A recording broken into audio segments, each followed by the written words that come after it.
I have no idea whatsoever if this content is of any value to anybody.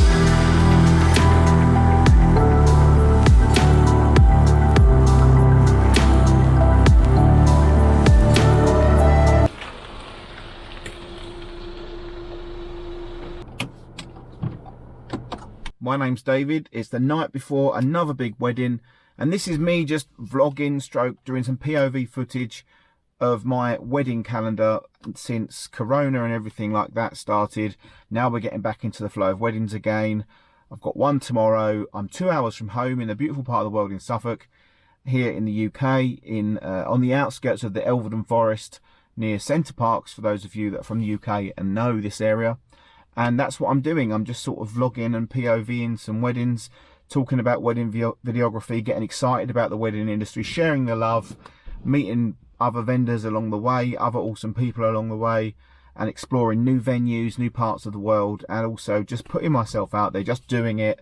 I've wanted to do this for ages, and I don't know if anybody's going to want to see this or not or anything. I'm just going to try and be myself, share my trials, share my errors, share my challenges, share my little mini adventures, which is what I'm doing right now, right, being here at the Applewood Inn in Suffolk. And then tomorrow morning we're going to venture up to the county of Norfolk. Bridal prep is in one location, over to the venue, sorry, and film it. So if you like this content, let me know. I have no idea whatsoever if this content is of any value to anybody, or if you just like binging it, because I've been inspired by lots of creators, lots of videographers, mainly from America. I've not really seen many from the UK, which is why I wanted to also get involved. Shout out to Scott McKenna, because he was a massive inspiration to me and the whole reason why I bought a GH5, why I got into wedding videography in the first place, and now really why I'm doing this as well, because he's a constant inspiration with his content. Please subscribe, like the video, it really helps. Leave a comment and let me know if you like this content or not. But it's a beautiful area. I'm going to put the drone up and show you the area as well.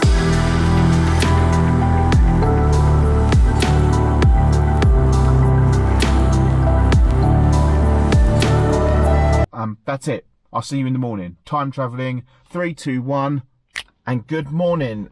Welcome. We are now at the bride's house. I drove up from the Applewood Inn where I stayed last night.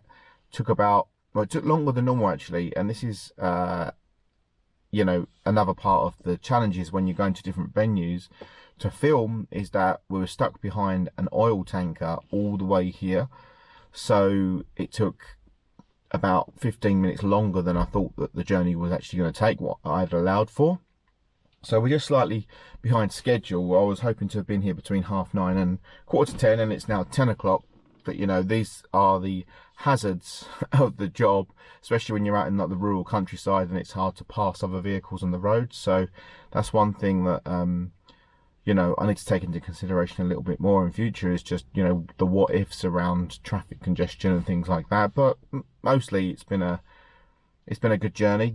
It's an absolutely glorious day outside, which is awesome. It's going to be around 27 degrees today as well. So now I'm gonna film bridal prep for probably an hour. I've got to be away from here from 11 because the venue is 40 minutes back in the direction where I just came from. So the ceremony's at 1 PM, so it's 10 AM now, ceremony is at 1, so between now and then, bridal prep, down to the venue, set up the cameras for the venue, and then go from there. So for this, I'm going to shoot on the Sony a7S III handheld with image stabilization, and I'm going to use the Sigma 24-70 f2.8 art lens, which is one of my favorite lenses to use. The autofocus with the a7S III works awesome with that as well. No filters at the moment because we are going to be inside somebody's house filming, so there's no audio for this part anyway for the film. So I'm not even going to put a microphone on. It's just literally going to be onboard audio. Not that it's going to be used at all. Set the camera up. I film using the gimbal when I'm actually at the venue. So here's the 24-70 on the Sigma and the Sony a7S III, and that'll probably be pretty much it, just with a wrist strap on the camera.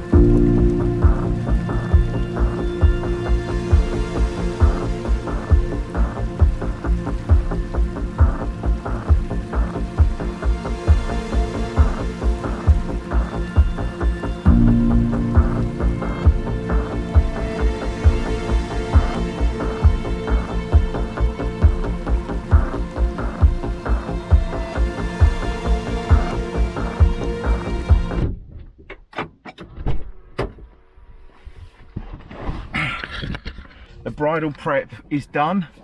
To be fair, what a lovely person the bride and the bride's family are, and also what a beautiful dress, absolutely stunning dress. I'll put some footage in to show you. So now it is 20 past 11, and basically I've got about 45 minutes to get down to the venue, which should get me there for around midday, 12 o'clock, quarter past 12ish with traffic. Ceremony's at 1, so that gives me 45 minutes to get the ceremony room set up, and then hopefully put the drone up, get some footage of the venue. If not, we can do that later because we've got sunlight and the weather on our side today because it's a beautiful day. Yeah, and also just some tips really here about if you get to a venue, like for example the bridal prep, and you're not going to be able to stay for the bride to put the dress on because of travel restrictions. You know, you've got to leave before the bride puts her dress on so you can get to the venue ahead of her. Normally I like to have that in the story. I think it's an integral part of the story, seeing the bride put the dress on, you know, everybody's reactions around her in her private environment before she's due to go and become a married woman. So what I do in that situation, first of all, is I'm honest with the bride. I say, listen, what time are you putting your dress on? I might not have enough time to get you putting the dress on. And then normally 9 times out of 10, they're absolutely chilled with it. They're absolutely fine. And let's face it, people haven't really got much of a choice. Otherwise, I'm going to miss the ceremony, the start of the ceremony. So basically just be honest and open with the brides when you feel like you're going to be under a time constraint because of travel restrictions and stuff like that. Also, what I like to do is make sure I just get some B-roll. So when I was in the house, I was looking for family photos, like they've got a young daughter, they've got family portraits on the wall. So just making sure I'm getting sort of those moments filmed in for B-roll as well when I'm in there, because they're stuff that are also great to use when you're, you know, you're telling a story and you're doing transitions. You can use those memories that you know they're going to love because they're on their wall as those transitions. Also, I'm shooting in 100p today, so I'm going to slow it right down as well, so the bridal prep scenes seem longer than they are as well. The bride said she really wanted her daughter in there, and also I believe it was her cousin. So we went in the garden. The only challenge was I didn't have ND filters on because I didn't think I'd be shooting outside because I was going into a house, and then lo and behold, we're in the garden in a beautiful, stunning summer's day here in the UK. So just had to sort of play around a bit there with my aperture and my ISOs to make sure that I could actually get that as well. But the A7S3 autofocus is amazing for you know, when you've got fast moving subjects, you know, such as kids, for example, kicking footballs around the garden. Now it's time to get on the road, drive down to the venue, and yeah, get on with the wedding day. So this is going to be great. I'll see you when we get there. Woohoo!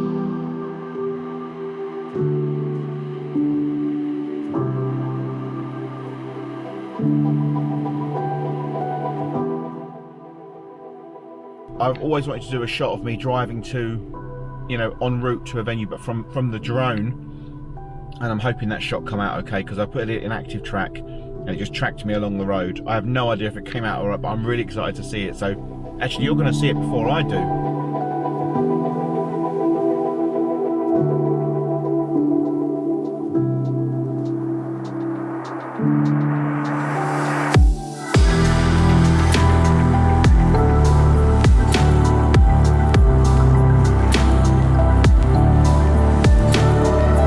So about 4 minutes away from start, you can actually hear the bride arriving in the Volkswagen camper van behind. For cameras, I run a Sony A7C at the back with an 85mm 1.8 by Sony, as you can see there, with a Sony A7S3 handheld, and then at the front, I actually run a Sony A7C as well on the Sony 16 to 35mm 2.8. So I did end up moving the camera into this gazebo to give me a much more centralised shot of the bride and the groom's reaction, etc. And it was working really quite well, and the officiant even spoke to me, and I spoke to the officiant about the camera and where she was going to stand and position the bride and groom for the ceremony, which I thought was amazing. But as you will see now from this footage, you can't always bank on non-professionals, like non-video professionals, to remember directions, etc. Especially directions when it comes to shooting video and photography and everything. So as you can see here, I had to run in and move the camera, which wasn't a problem. It just meant that I had to quickly reframe. So yeah, make sure you know your equipment and make sure you're always paying attention to what's going on and making quick adjustments when you have to, and don't worry about doing that. Remember, you're serving the couple, and that's the most important thing.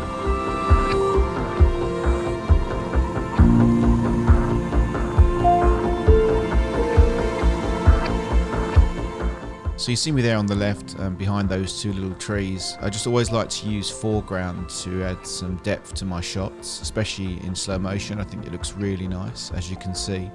But I also like to use my legs for movement. So if you can see there that my arms are dead still, steadying the camera, and my movement is all in my legs. I'm not using my hands or my wrists or my arms at all to move that camera. It's purely a full body motion to sort of take it through that foreground and get a nice panning, smooth action on the shot, as you can see.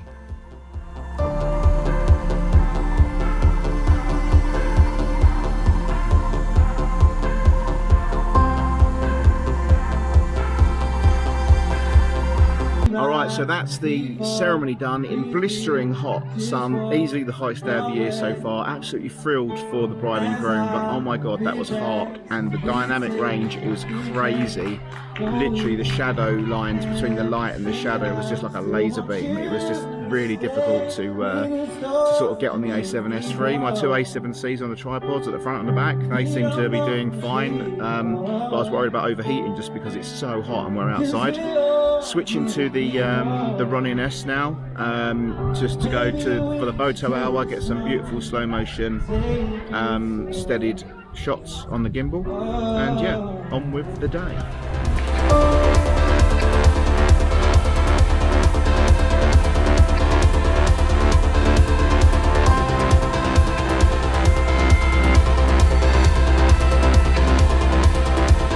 Let's get out of this sun. The sun today has just been awful. The speeches are done, the wedding breakfast is done, so now we're just in that sort of space between the speeches and the cake and the first dance and stuff.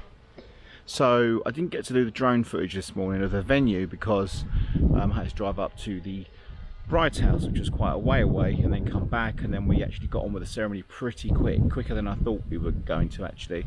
So now just put the drone up, you might be able to hear it in the background, and we're going to get some shots of the venue right now. And as you can see, the dynamic range is still causing me problems. I'm going to fly this drone now, I'm going to put some footage on the screen, and then after that it's cake and first dance a bit later. Get some dancing, got some sparkler action a bit later. It's going well, it's going good, and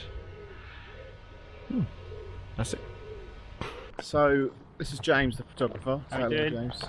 We're just taking a walk to basically scout out some locations to take the bride and the groom for a walk, so James can get some amazing shots and I can gate crash the party, basically. How would you describe the sunlight today, James? Horrendous. We always complain about it being too sunny or or wet, but we'll see. It's very bright today. Very bright.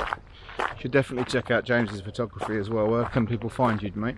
JamesNeilPhotography.com or James Neil Photography on Instagram. That's it. Just making wedding buddies, that's what we're doing. And trying to make the best of the light that's killed us pretty much most of the day. So golden hour was around 8 PM, 8:15, so we found a location and we took the couple out for a walk, and yeah, it was really good, a much needed break from the harsh lights, and this is how the footage turned out.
Oh dear, my lower back hurts, I'm hungry, my feet hurt,